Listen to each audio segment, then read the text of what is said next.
जय श्री ओम नमः सिद्धेभ्यः। जय श्री ओम नमः सिद्धेभ्यः। सर्वमंगल मांगल्यं सर्वकल्याणकारिकं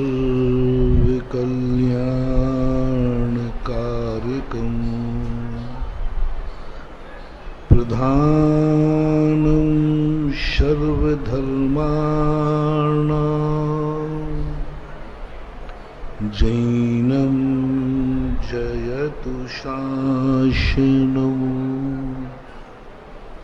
जैनं जयतु शासनं। पंच परमेष्टि भगवान की आचार्य श्री गुरुवर कुंद कुंद महाराज की आचार्य श्री गुरुवर विद्यासागर महाराज।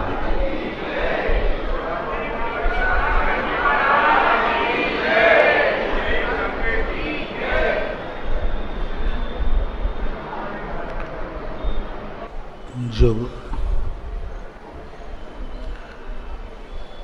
पूंजी बहुत हो लेकिन उसका कोई उपभोग नहीं कर पाए तो पूंजी निरर्थक हो जाती है। जब इनकम बहुत हो लेकिन बचत ना हो पाए तो मन में क्लेश हो जाता है। यह जो तुम्हारी सांसारिक अवस्था है यही व्यवस्था परमार्थ में भी है। जब व्यक्ति को सम्यक दर्शन होता है, उसको ज्ञान होता है कि मैं अनंत शक्तियों का मालिक हूँ,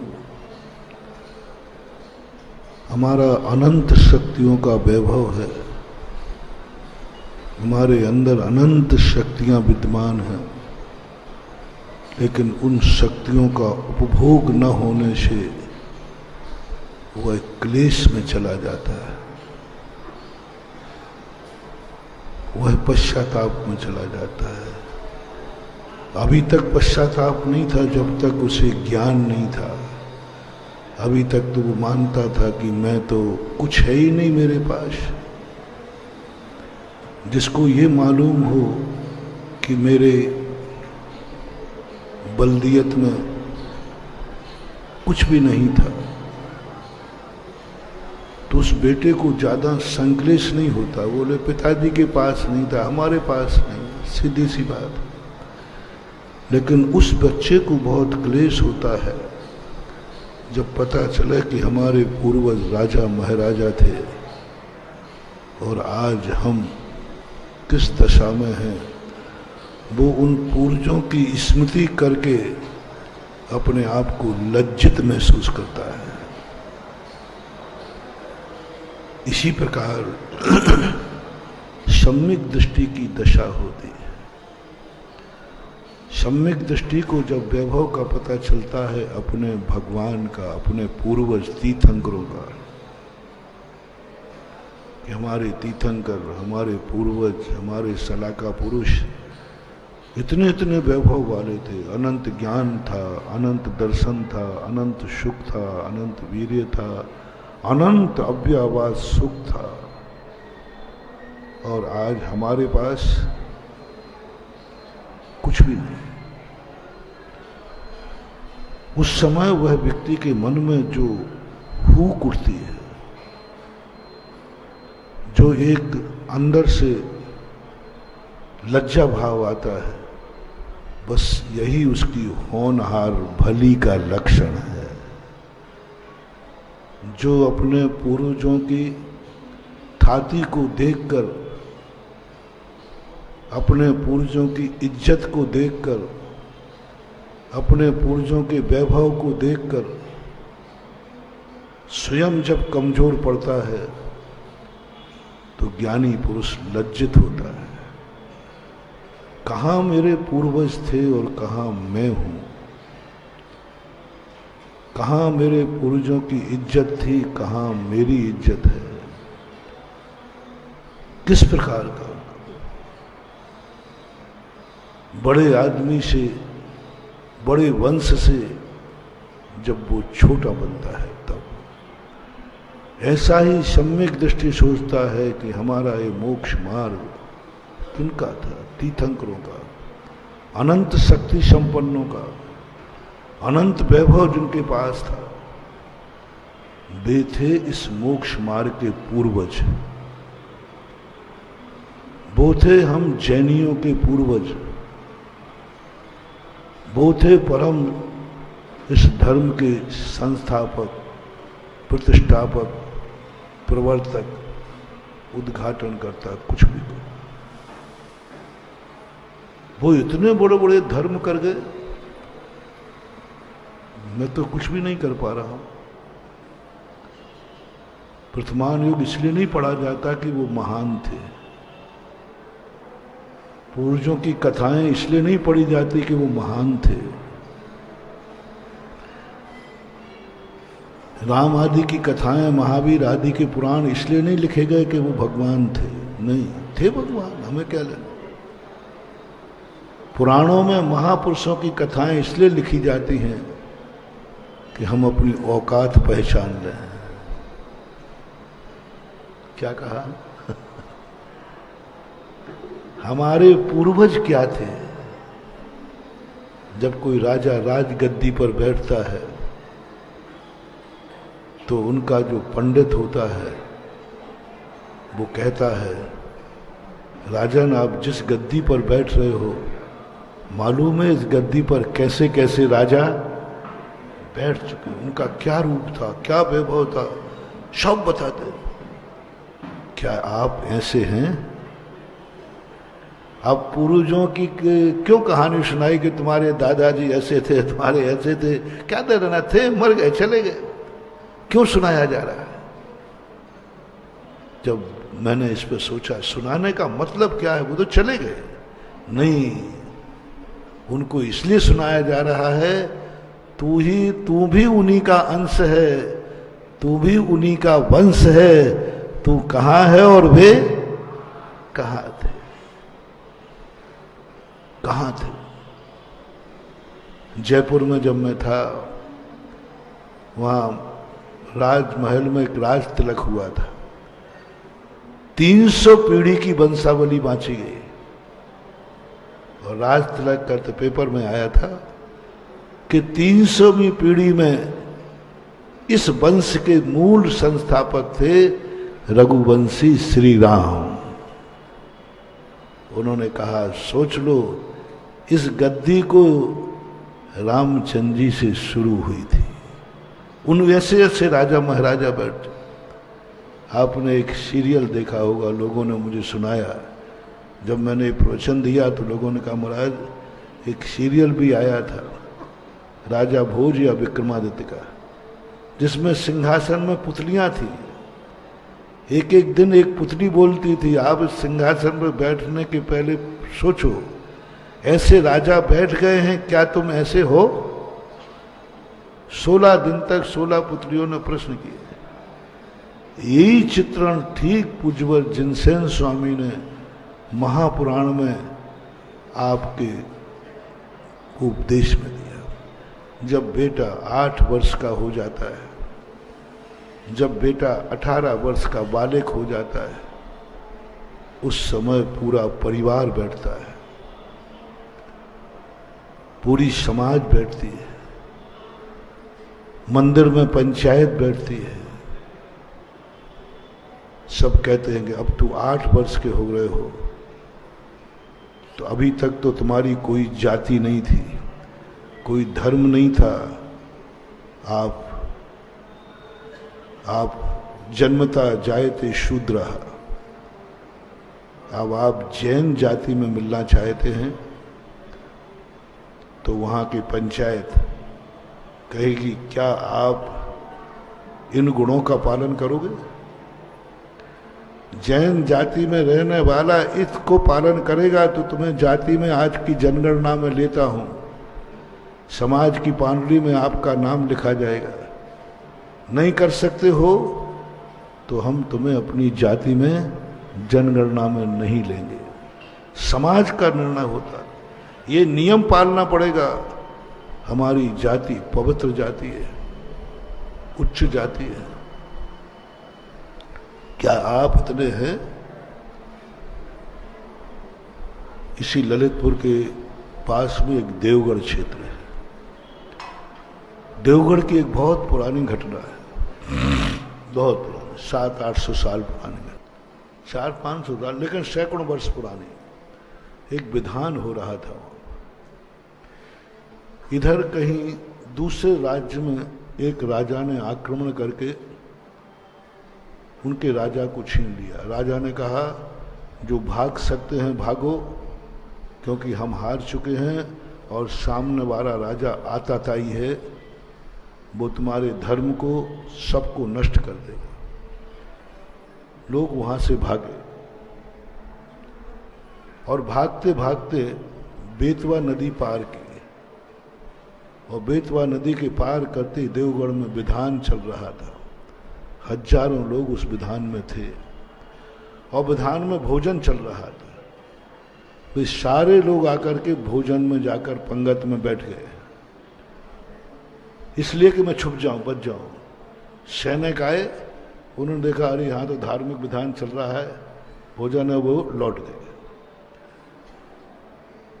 सेठ जी थे, उन्होंने देख लिया कि ये बाहर के लोग आकर के हमारी पंगत में बैठ गए, जात की बराबरी पर है।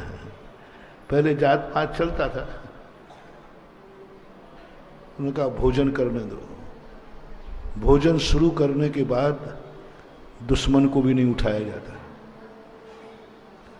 भोजन पे बैठने के बाद उठाया करना, उसके बाद बुलाया, कहाँ से आए साहब, ऐसा सारा बताने के बाद, हमें तो आप इस धर्म ने मुझे बचाया है, इस जाति ने मुझे बचाया है, आज के बाद हमारा यही धर्म होगा और यही जाति होगी।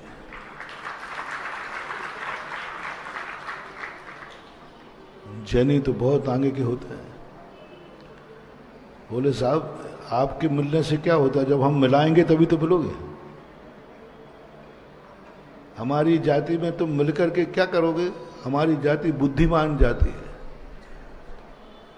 क्या तुम्हें इतनी अकल है? बोले साहब आप जो कहो सब करूंगा, जो कहोगे सब करूंगा, बस मुझे इस धर्म में जाति में शरण चाहिए। ठीक है। दूसरे दिन विधान का समापन था, हजारों लोग आना थे। उन्होंने कहा आप लोग कल विधान की पंगत में जितने लोग आए उनको बिना लकड़ी, बिना कंडे और बिना कोयले की अग्नि जलाए बिना सबको पक्की रसोई बना के खिलाओगे तो मिलाऊंगा। पहले गैस चूल्हा नहीं चलता था। नंद किशोर जी तुम्हारे जमाने में नहीं चलता हो गैस चूल्हा, तो अभी आया है शुरू में, है ना। गैस चूल्हा था नहीं, बिजली तो, लकड़ी भी नहीं, कंडा भी नहीं और कोयला नहीं, और कच्ची रसोई नहीं, पक्की रसोई खिलाना। यदि ये खिला सकोगे तो मिलाऊंगा, नहीं तो आप लोग पधारें, आप लोगों का जीवन बच गया है, आगे जाएं। उन्होंने कहा नहीं, जिस धर्म ने मेरा जीवन दान दिया है, उनके मुखिया ने कहा मंजूर है, मंजूर है। शब्द में चर्चा बन गई कि ये करेंगे क्या, और रसोई भी कैसी है, पक्की है। जिसकी होनहार अच्छी होती है ना, कहते ना होनहार के पल्ले में दिख जाते रहे, होनहार बिरवान के होत चीकने पार, पूत के लक्षण पालने में दिखते हैं। उनका ठीक है। शाम को एक व्यक्ति आया और यहां से कपड़े और कपास की बैलगाड़ियां लदवा दी। यहां से आसपास गांव थे, जाखलोन वगैरह सब पहले कपास की गाड़ियां लदवा करके और घी और तेल दोनों लेके गए। ऊपर कढ़ाई में तो घी था, नीचे तेल, कपास के लुच्छे लेकर तेल में डाले और भट्टी में डाले और कपास की अग्नि जला करके पूरी पक्की रसोई बनाकर खिलाई। कपास जानते हो, बिनोला, उसको तेल में डाले और इधर, क्योंकि लकड़ी, कंडा और कोयला नहीं लेना, कपास का मना थोड़ी किया था, कपड़े का, और पूरी रसोई इतने कठिन से बने तो उस जाति का नाम रखा। इतनी कठिन परीक्षा आज तक किसी की नहीं ली गई तो जाति का नाम रखा कठनेरा जैन जाति। आज भी हैं मुगावली में, भोपाल में कठनेरा जैन समाज के इतिहास में ये लिखा है, देवगढ़ का ऐसा इतिहास रहा है और ये ललितपुर की समाज ऐसी रही है। ऐसी कठिन परीक्षा करा करके, ये उदाहरण मैं इसलिए दे रहा हूं, जैनी बनना कोई हंसी मजाक नहीं है। पहले समाज पूज्य जिनसेन स्वामी महाराज के समय की समाज, 1000 वर्ष पहले हुए पूज्य जिनसेन स्वामी, उस समय बच्चा 8 वर्ष का होते ही उससे एक मौका दिया जाता, क्या आप ऐसे हैं, क्या आप ऐसा जीवन व्यतीत करोगे? हमारी जाति में आने वाले को ये नियम पालन करना पड़ता है। यदि वो मना कर देता है तो एक मौका उसको 18 वर्ष के बाद दिया जाएगा, जब वो बालिग होगा। तीसरा मौका उसके शादी के समय दिया जाएगा और 3 मौकों पर उसने जाति के नियम नहीं माने, उसे जैन जाति में शामिल नहीं किया जाएगा। पिताजी जैन है और बेटा जैन नहीं रहेगा, गणना में नहीं आएगा, समाज की पानुडी में नहीं आएगा, समाज की जाजम पे नहीं बैठेगा, समाज के साथ उसका कोई व्यवहार नहीं, क्योंकि उसने ये नियम का पालन नहीं किया। कल्पना करो कैसी समाज होगी। फिर जाकर के कुल में, फिर कुल का मुखिया बोलता है कि बेटा तुम्हें मैंने जन्म दिया है, पता नहीं मुझे तुम कहां से आए हो, कौन सी योनि से आए हो, स्वर्ग से आए, नरक से आए, त्रियन से आए, पशु से आए, ये मुझे ज्ञान नहीं है। अब तुम मेरे कुल में आए हो तो मैं तुम्हें कुल में मिलाने के पहले अपने पूर्वजों की कहानी सुनाता हूं कि इस कुल में ऐसे ऐसे दादा परदादा ऐसे ऐसे हुए, उनकी दिनचर्या ऐसी थी, उनका व्यापार ऐसा था, उनकी इज्जत ऐसी थी, उनके खान पान ऐसे थे। इस प्रकार की हमारी परंपरा रही और आज तक मैं तुम्हारा पिता इस परंपरा का निर्वाह कर रहा हूं। मेरे कुल में ऐसे ऐसे हमारे पिताजी थे, उन्होंने हमें ये सौंपे थे संस्कार। अभी धर्म के संस्कार नहीं दे रहा हूं, अभी कुल परंपरा, कुलाचार, हमारा ये कुल का ये नियम थे। हमारे कुल में कभी रात्रि भोजन नहीं हुआ, हमारे कुल में कभी अभक्ष नहीं बना, हमारे कुल में जो भी अपने जैन कुल के नियम होते हैं, और मैं आज तक उन नियमों का पालन करता आया हूँ। यदि आप इन नियमों के पालन करने का संकल्प लें तो मैं तुम्हें अपने कुल में शामिल करूँ। बेटा होना अलग चीज है, संतान होना अलग चीज है, और कुल में शामिल होना, संतान तो पशुओं की भी होती है, संतान तो पापियों की भी होती है, संतान तो दुराचारियों की भी होती है, संतान तो पशु पक्षियों की भी होती है, लेकिन उनका कुल नहीं होता। संतान तो है ना उनके, लेकिन कुल नहीं होता।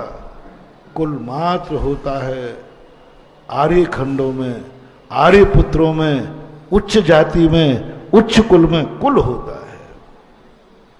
बेटा तुम बेटा तो हो, संपत्ति पर भी तुम्हारा अधिकार है, धन दौलत तो तुम्हारा हिस्सा मिलेगा, लेकिन तुम कुल में नहीं आओगे। जब कुल परंपरा की वंशावली बोली जाएगी उसमें तुम्हारा नाम नहीं आएगा। हमारे कुल के ये संस्कार आपको लेना पड़ेंगे, ये संस्कार आप लीजिए। बेटा कहता, पिताजी आपका बेटा हूं, आपके कुलाचार को मैं कभी दूषित नहीं करूंगा।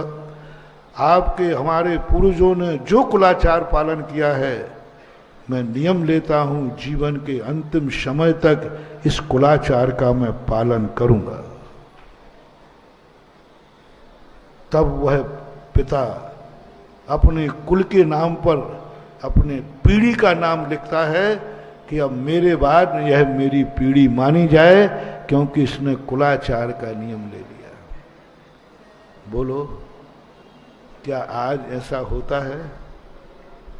क्या आज ऐसा हो सकेगा?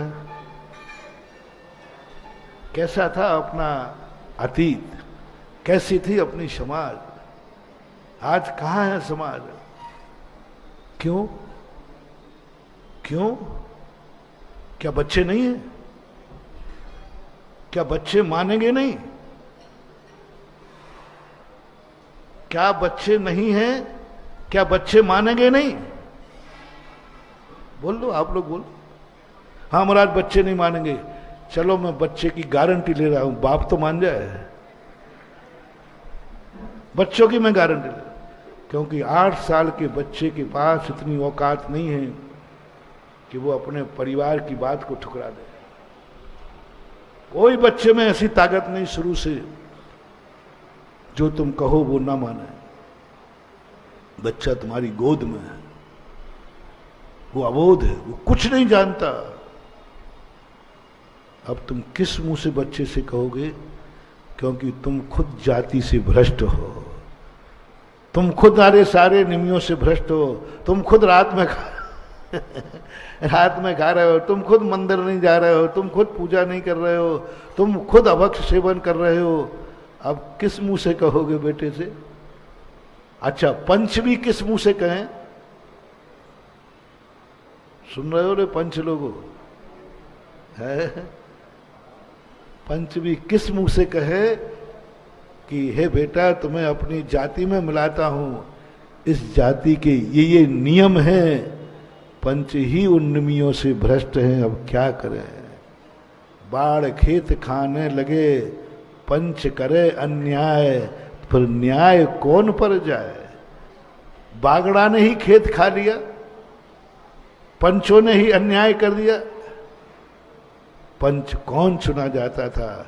पंच के मुख से परमेश्वर बोलता था। ऐसी कहानी पढ़ते हैं बचपन में। पंच के मुख से आज पंच खत्म हो गए, समाज खत्म हो गई। और वो बच्चा तुम्हारी गोद में आया है कि चलो मैं जैन जाति में जाऊंगा, मैं नरकों से आया, मैं त्रियंचों से आया, मैं देव से आया, पता नहीं किस किस योनियों में भटक के आया हूं। लेकिन अभाग्य मेरे हैं, मेरे जीवन में अतीत का कोई संस्कार नहीं है। मेरे जीवन में अतीत में कोई संस्कार नहीं है, दुर्गतियों से आया हूं। लेकिन बड़ा गर्व और पुण्य है कि भली मेरे पास कोई संस्कार नहीं हूं, अब मेरा जन्म ऐसी संस्कारवान जाति में हो रहा है जो माता पिता समाज मुझे संस्कारित कर देगी। जैनी के यहां कोई बालक जन्मता है, बहुत पुण्य लेके जन्मता है, और पुण्य उसका यही है कितने पापों से बच जाएगा। वही बालक यदि किसी मांसाहार के कुल में जन्म जाए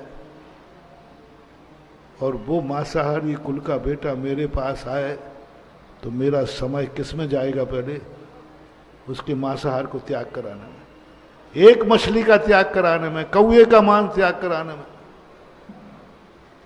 और जैन कुल के बालक को कितने पापों से बच गए रे आप? किससे? जन्म से नहीं, कर्म से नहीं, मात जैन जाति में जन्म लेने से तुम अपने आप में कितना प्रमोशन हो गया। मैं जब शास्त्रों को पढ़ता हूं, एक एक कौए के मांस त्याग करने में महाराज को जिंदगी लग गई, क्योंकि पूरा परिवार मांसाहारी।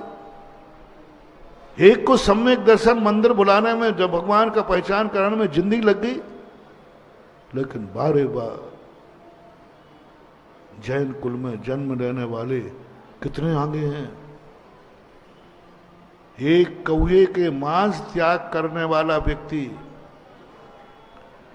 और एक जैन जाति में जन्मने वाला व्यक्ति छान के पानी पी रहा है, एक चींटी को भी नहीं मारता है। बोलो तुम्हारा कितने नंबर आगे हो? किससे? किससे? मात्र एक जैन जाति में जन्म लेने से। दूसरा, कोई ऐसा शराबी पापी कुल मिल जाता जो शराब पी करके ही तुम्हारा बाप तुम्हें पैदा करता, पालता, पोसता। आज तुम्हारा एक उच्च कुल में जन्म लिया है, कितने पापों से बच गए। कल्पना करो, सोचो तुम्हारे कुल का कितना उपकार है तुम्हारे ऊपर। मात्र एक जैन कुल में तुम्हारा जन्म हुआ, कुल में जन्म लेने मात्र से कितने पापों से बच गए बता दो। और यदि यही तुम मांसाहार कुल में जन्मते मनुष्य भारत में, तो बोलो अभी तुम्हारा नंबर कितने पीछे होता। और अभी तुम्हारा नंबर, कौन सा मांस त्याग कराऊं आप लोगों का? ललितपुर वाले बता दो, एक आध मांस तो त्याग कर दो। चलो कौए का कर दो, चींटी का। महाराज जी क्या बात कर रहे हैं आप? नाम ही आपने लिया सो पता चला, मैंने तो कभी मांस का नाम ही नहीं सुना कि मांस भी मांसाहार है। मैं उस कुल में जन्मा हूं। कितने आगे निकल गए आप एक कुल में जन्म होने से। गर्व करो, गौरव करो कि मैं जिस कुल में जन्मा हूं, मुझे भगवान को पहचानने में कोई मेहनत नहीं करना पड़ी। 45वें दिन ही हम भगवान को देख लिया कि मेरा भगवान जिनेंद्र है। कितने दुनिया के लोग हैं जो ये जानते नहीं कि जिनेंद्र भी कोई भगवान है। और तुम्हारे कुल में पहली पहचान। कितने लोग हैं जो दिगंबर मुनि को मानते नहीं, जानते नहीं, मनुष्य हैं, संगी पंचेंद्रिय हैं, देखकर कहते हैं नंगा आ रहा है। कितने लोग कहते, बोलो भाई, कितने लोग कहते नंगा आ रहा है? तुम अभी सम्यक दृष्टि नहीं हो। मात्र कुल में जन्म लेने से, जैन कुल में जन्म लेने के, जब भी मुनिराज को देखता है, अरे मुनि महाराज आ रहे हैं, मुनिराज। अभी धर्म नहीं हुआ, मुनिराज आ रहे हैं। बचपन से ही सिखा दिया गया कि दिगंबर मुनिराज हमारे गुरु महाराज। मिथ्या दृष्टि है, धर्म कुछ भी नहीं करता है, स्वाध्याय कुछ भी नहीं है, कुछ भी स्वाध्याय नहीं, नमोकार मंत्र भी आता नहीं। लेकिन बोलो जैन कुल में जन्म लेने वाले को यदि सामने से पिछी कमंडल वाले मुनि दिख जाएं तो देखते क्या भाव आएगा? बोलो, ललितपुर में ऐसा कौन जैनी है जो मुनि महाराज को देख के नहीं पहचाने ये कौन है? बोलो ना, ललितपुर की पूछ रहा हूं। यदि यहाँ एक भी निकल आया तो ध्यान रखना, मैं इसी चतुर्मास में बिहार कर जाऊंगा, चाहे बड़ी प्रायश्चित देना पड़े। ऐसी जैन समाज में तो मैंने जहां 3-3 चतुर्मास हो जाए, वहां की जैन समाज में जन्म लेने वाला इतना भी नहीं पहचान पाए कि दिगंबर मुनिराज हमारे गुरु हैं, हमारे साधु।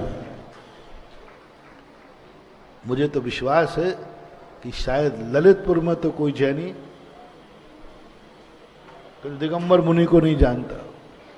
अरे बुंदेलखंड तो वो है जहां जैनी नहीं, अजैनी भी दूर से बता देता है कि जैनी महाराज, मुनि महाराज।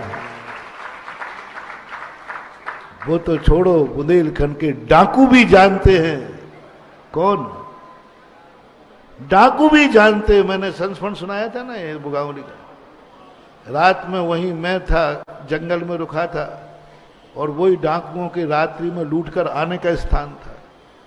और वो रात में आए, हम लोग ध्यान में बैठे, मालूम हम लोगों पहले से था कि आएंगे, ध्यान में बैठे, हमने ऐसी सामने पीछे रख दी, इसलिए रख दी कि मैं देखूं कि ये बुंदेलखंडी डाकू है कि बाहर। पीछे को देखते ही उन्होंने कहा अरे ये तो मुनि महाराज हैं, जैनियों के साधु हैं, और सारे डाकू ने नमोस्तु किया, पूरी कहानी सुनाई थी। यहाँ के डाकू भी जानते हैं। नैनागिर में घटना घटी, आचार्य महाराज नैनागिर में चतुर्मास करना चाहते थे, डाकू दर्शन करने आया, सबके बीच में बैठा है डाकू हरि सिंह, सबसे बीच में बैठा है, सबके साथ कुर्ता पजामा पहन के आया कि बैठ गए। आचार्य ने कहा नहीं नहीं, यहाँ चतुर्मास तो नहीं करूंगा, दर्शन करने आया हूं, क्योंकि यहाँ डाकू लोग रहते हैं और बहुत जंगल था घनघोर, लोगों को दिक्कत हो जाएगी, कोई लुट जाएगा पिट जाएगा, तो इसलिए चतुर्मास तो नहीं करूंगा। और डाकू बैठा है, सब तुम्हारे साथ में बैठा है बीच सभा में। और वो चला गया, जाकर के उसने माली को बुलाया, डाकू ने, बोले गुरु महाराज कह रहे थे कि डाकुओं के कारण हम चतुर्मास नहीं कहेंगे, जाओ मेरा संदेशा दे देना। महाराज जी जिस समय आप बोल रहे थे डाकू हरि सिंह वहीं था, फलाने नंबर मंदिर के सामने आप बैठे थे, पहचान बता देना। 11 नंबर मंदिर के सामने बैठे थे वहां। और डाकू हरि सिंह वचन देता है कि जब तक महाराज यहां रहेंगे किसी भी यात्री को किसी भी प्रकार का कष्ट नहीं होगा।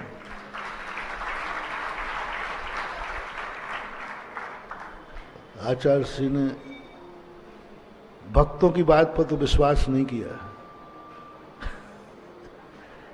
लेकिन डाकू की बात पर विश्वास कर लिया। तुम लोग कह रहे थे नहीं महाराज कुछ नहीं होगा, हम संभाल लेंगे सब, उनका तुम्हारा कोई भरोसा नहीं, वो डाकू है। जब डाकू खुद कह रहा है, चतुर्मास हुआ और दिवाली के बाद उसने बोला गुरु जी से पूछ लेना किसी भक्त को कोई कष्ट तो नहीं हुआ, किसी की कोई चीज तो नहीं गिनी उस चतुर्मास के अंदर। आचार्य सिंह आदेश दिया, होता कैसे, जो लूटने वाला था वही चौकीदार। यानी ये कह रहा हूं कि डाकू भी पहचानता है कि ये दिगंबर मुनिराज क्या होते हैं, फिर जैन कुल में रहने वाला ना जाने। ऐसा क्षेत्र है, ऐसी समाज है जो जगत पूज्य साधु परमेष्टि को नहीं जानती है कि ये साधु हैं, महाराज हैं, वो तो ये जानते हैं ये नग्न है। और तुम्हारा पुण्य देखो, तुम्हारा पुण्य देखो, तुम्हारे लिए कोई धर्म नहीं, कुछ भी नवोकार मंत्र भी नहीं आता, फिर भी तुम जानते हो कि ये हमारे दिगंबर मुनिराज गुरु महाराज हैं। कितनी पास कर लिया आप, कितने आगे पहुंच गए आप, बहुत आगे। इसलिए आपके जीवन में ये सुनाया जाता था, संस्कार दिए जाते थे। फिर जब गुरु महाराज के पास आते थे कि महाराज अब इसको जैनी बनाओ, तब गुरुओं के भी कोई नियम थे, वो षड आवश्यक देते थे। पंचायत षड आवश्यक नहीं देती थी, माता पिता षड आवश्यक नहीं देते थे, कुलाचार सिखाते थे। फिर गुरु महाराज कहते थे कि देखो भाई तुम मेरे श्रावक बनना चाहते हो, महाराज मैं आपको आहार देना चाहता हूं, मैं ये करना चाहता हूं, तो फिर गुरु महाराज षड आवश्यक देते थे। देखो आहार देने के लिए, धर्म करने के लिए, जैनी बनने के लिए ये षड आवश्यक आपको पालना पड़ेंगे। इतने नियम ले लेता था तब वो जैनी कहलाता था। अब मैं तुम्हें जैनी कहूं या बनिया, सीधा सीधा बोल दो। बनिया तो हो ही, उसमें तो क्या था, लेकिन ये कुल परंपरा। मूल उद्देश्य कहने का ये है कि पूर्वजों की शास्त्रों में पुराण इसलिए सुनाए जाते थे जिससे तुम अपनी औकात पता कर सको। मैं उनका वंशज, कहां वो और कहां हाथ कांप जाए तुम्हारा, जब तुम शराब पी रहे हो, गुटखा खा रहे हो, उस समय कहा जाए तुम्हारे पूर्वज वो थे जो छान करके पानी पीते थे। कहां तुम, तुम्हारे, और कहां वो तुम्हारे पानी छान कर पी रहे थे, तू शराब पी रहा है। शायद जाग जाए बस। मैंने हमेशा कहा करता हूं, हर व्यक्ति को कम से कम अपनी 7 पीढ़ियों का इतिहास सुरक्षित रखना चाहिए और उनकी कहानी अपने बेटे को सुना के मरना चाहिए। कितनी कहानी? सूतक भी 7 पीढ़ी तक चलता है। कम से कम 7 पीढ़ी का इतिहास बेटे को दे के जाओ। बेटा 7वीं पीढ़ी में अपने दादाजी ऐसे थे, दादी ऐसी थी। 6वीं पीढ़ी के दादा ऐसे थे, दादी ऐसी थी। 5वीं पीढ़ी के दादा ऐसे थे, दादी ऐसे थे। बताते बताते एक पीढ़ी में मैं हूं, मेरा आचरण ऐसा है, तेरी माँ का आचरण ऐसा है, अब तू सोच ले कैसा है, तू सोच ले कैसा बना। 7 पीढ़ियों का इतिहास रखना चाहिए। और हो सके तो जिस पीढ़ी में वंश में तुम हो, इसकी सबसे पीढ़ी पहली कौन थी, कौन थी, मैं बता देता हूं। जैनियों की जितनी भी है, इसकी सबसे पीढ़ी पहली, पहला वंश, पैसा तुम्हारे, पहला जैनियों का पिता, पहले तुम्हारे मम्मी पापा भगवान ऋषभदेव थे। इक्ष्वाकु वंशज हैं आप सब, जितनी जैन जातियां हैं सब इक्ष्वाकु वंशज हैं।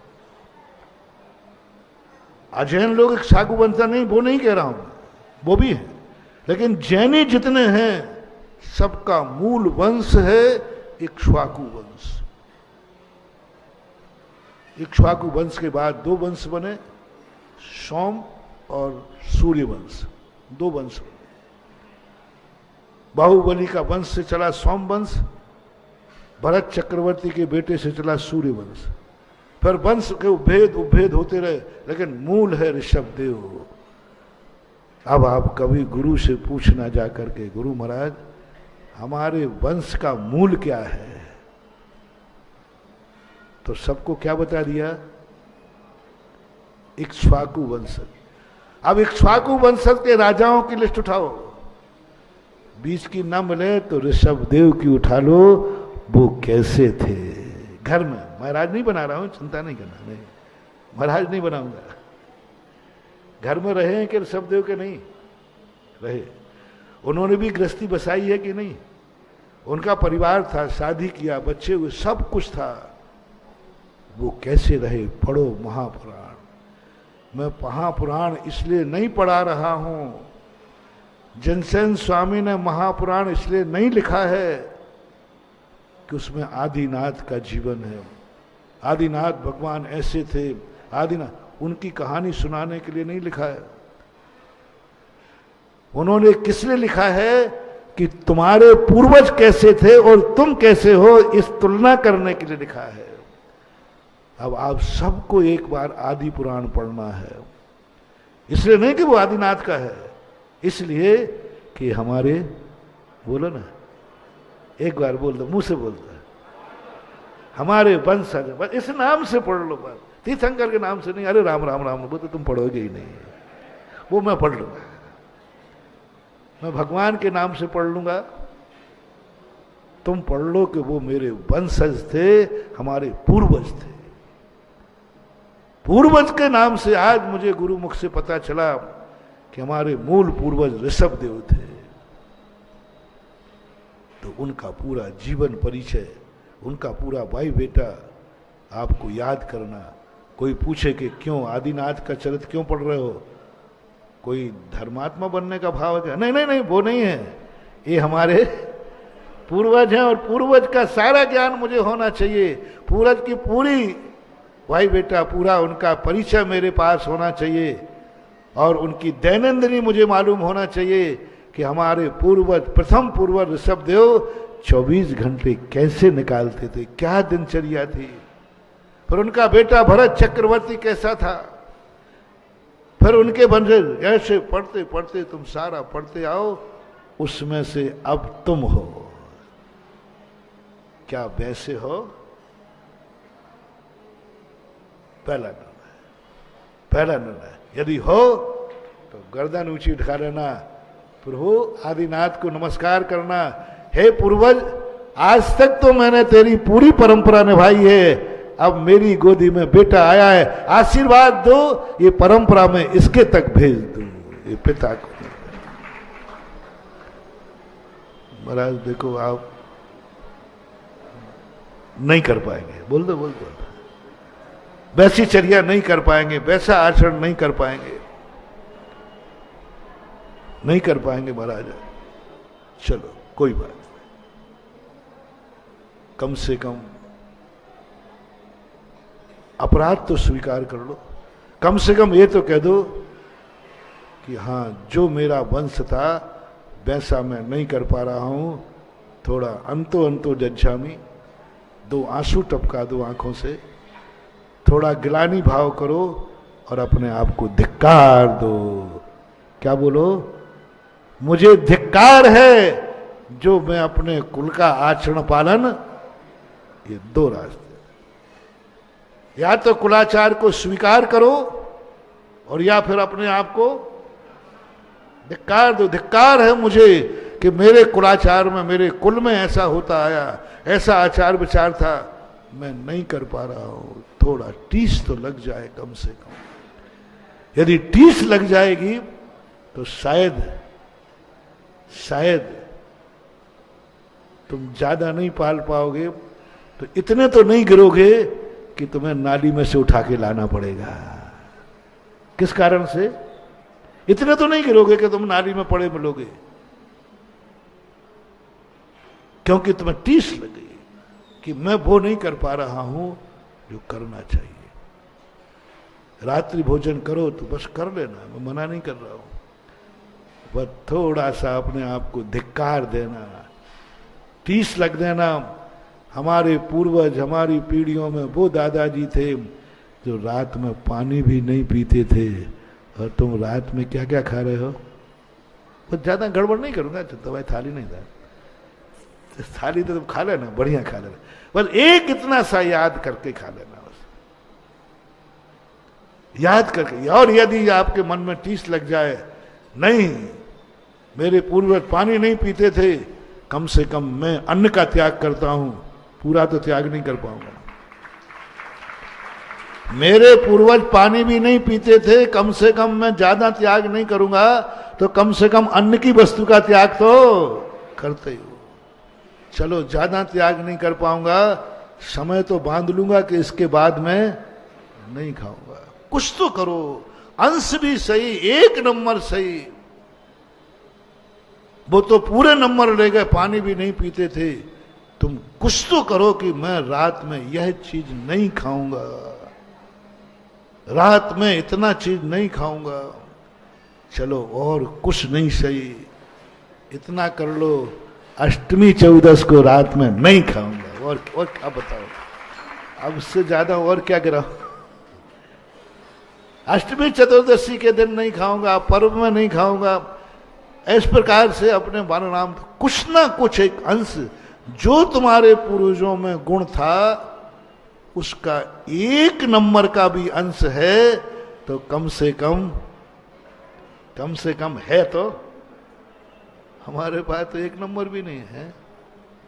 पूछ लो, सोच लेना, आज का होमवर्क 7 पीढ़ियों का इतिहास सुरक्षित करो, और 7 पीढ़ियों में जो तुम्हारे यहां होता आया है उसका एक नंबर वाला भी अंश, 1% भी यदि अंश है तो तुम उस वंश के लायक हो, उस वंश के शामिल होने लायक हो, उस वंश का टाइटल तुम लेने लायक हो। एक नंबर में कह दिया मैंने, कायदा से 33 के नीचे नहीं आना चाहिए, कायदा से 33 के नीचे ना, लेकिन एक नंबर भी है तो मैं ये मान लूंगा कम से कम कुछ, पास तो नहीं होगी लेकिन है। सोचना है, विचार करना है।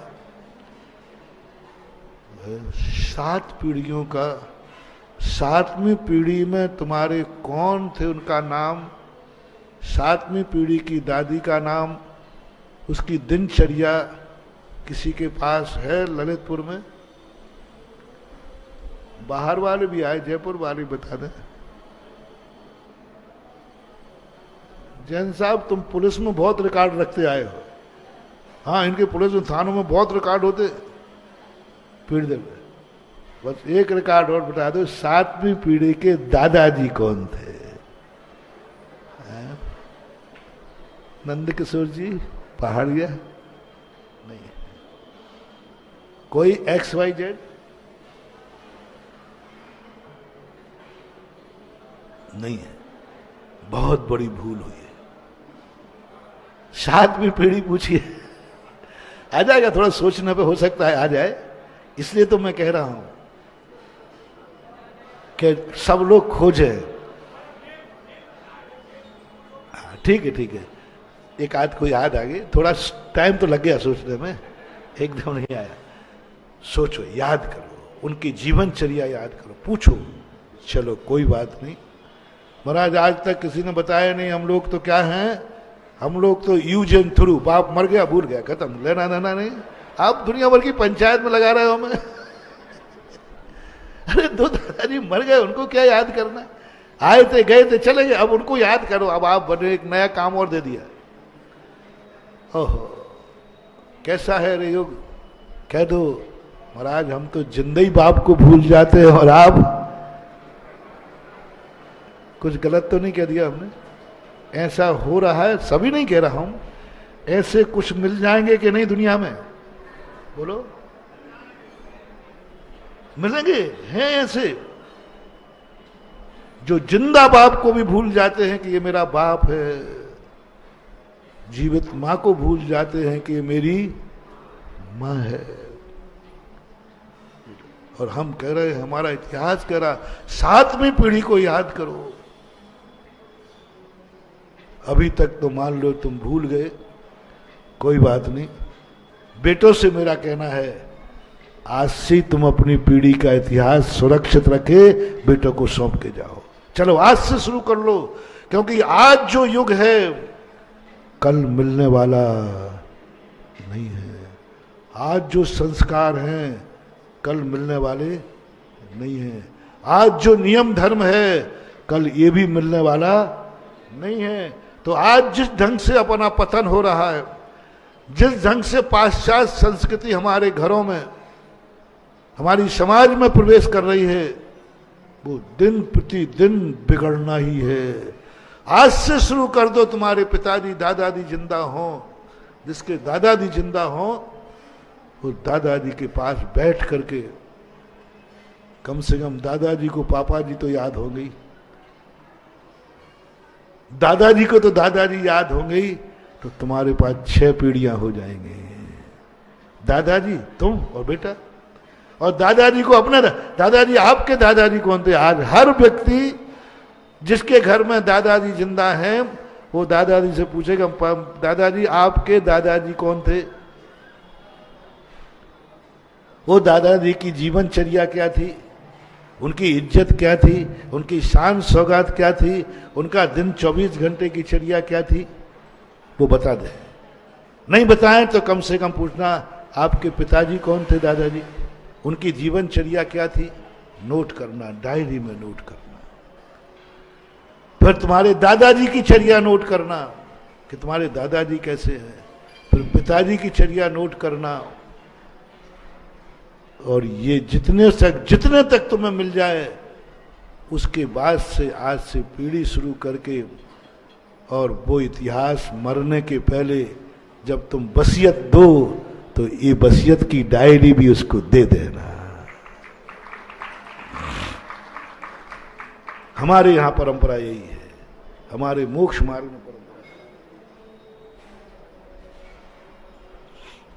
हमारे मोक्ष मार्ग में परंपरा यही है। जब हम लोगों को मुनि दीक्षा दी जाती है, कुंद कुंद स्वामी डायरी सौंपते वसीयत, देख ले तुझे कौन सा रूप दिया जा रहा है। जिन रूप धरा, ये रूप, ये भेष ऋषभ देव ने धारण किया था, ये रूप इतने तीर्थंकरों ने धारण किया था। पूरे के पूरे पुराण वंशावली इकट्ठी किए। आचार्यों ने मोक्ष मार्ग में जाने वाले मुमुक्षुओं के लिए ये वर्तमान युग के ग्रंथ लिखे हैं, जिससे तुम जान सको कि तुम्हारे पूर्वज मोक्ष मार्गी कैसे थे। कैसे थे मोक्ष मार्गी, तो सारा का सारा इतिहास दिया। इसलिए सम्यक दृष्टि जब पढ़ता है मोक्ष मार्गियों के जीवन चरित्र, तो वो ग्रहण तो नहीं कर पाता, लेकिन अंतो डज्झामी करता है। मैं कहां, वो कहां, हम भी मोक्ष मार्गी हैं, वो भी मोक्ष मार्गी है। ये बात वो अपने मन में विचार करके सोचता है, और ये विचार ही उसको एक दिन आगे ले जाता है। तो अपना प्रसंग था कि कभी कभी ऐसा होता है जब वैभव का पता चल जाए और उस वैभव का हम उपयोग ना कर पाए तो बहुत वेदना होती। पंडित साहब बनारसी दास ने लिखा कि वह व्यक्ति अंतो डज्झामी, पूज्यपाद स्वामी ने भी यही कहा, अंतो डज्झामी, कर नहीं पा रहा है, लेकिन उसको ज्ञान हो गया कि हमारे पूर्वज कैसे थे, ये मोक्ष मार्ग में कैसे लोग थे, तो वो अपने अंदर अंदर पश्चाताप करता हुआ जीवन व्यतीत करता है। मम्मी पापा को किमिक्षिक वरदान दे दो, मम्मी पापा जब तक आप जिंदा हो मेरे से पूछने की, कल भी तुम जैसा करते थे आज भी।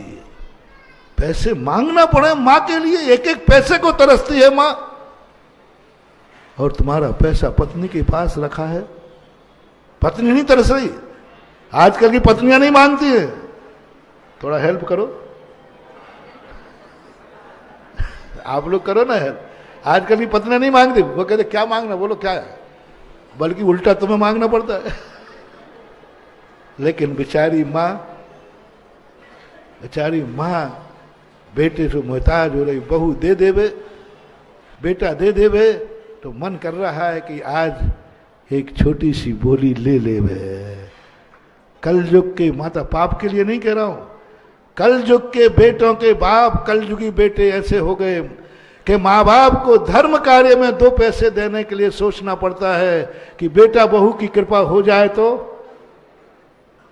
कुछ गलत तो नहीं कह रहा हूं, बेटे बहू के, उन बेटे बहुओं से मेरा कहना है इतना बड़ा अभिशाप मत लेना, मत लेना, मत लेना।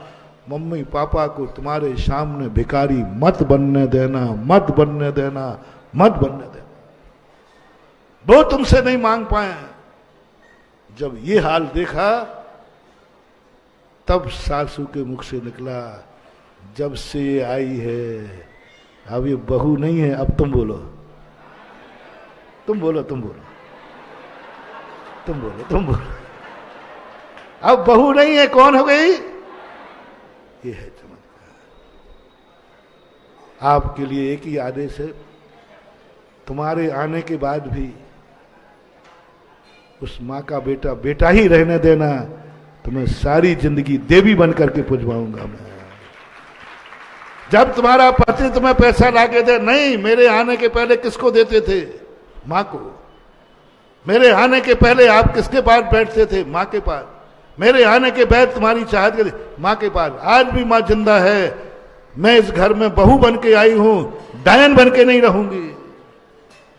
मैं इस घर में मैं डायन नहीं बनूंगी। और डायन बनाने का कारण क्या बन गया? पति का 2 नंबर का पैसा तुमने लिया नहीं, और तुम बोलो, जोर से बोलो, जिन जिन ने पति के 2 नंबर के पैसा रखते हो, सासू के रहते हुए, उनकी उपाधि यह है एज यू लाइक, वो डायन है। और कल सही में डायन बन जाओ तो कोई बड़ी बात नहीं। ये बहुत बड़ी चीज है अपने पुण्य के संचय के लिए समय आपका हो गया, फिर अपन कोई चर्चा करेंगे। महावीर भगवान की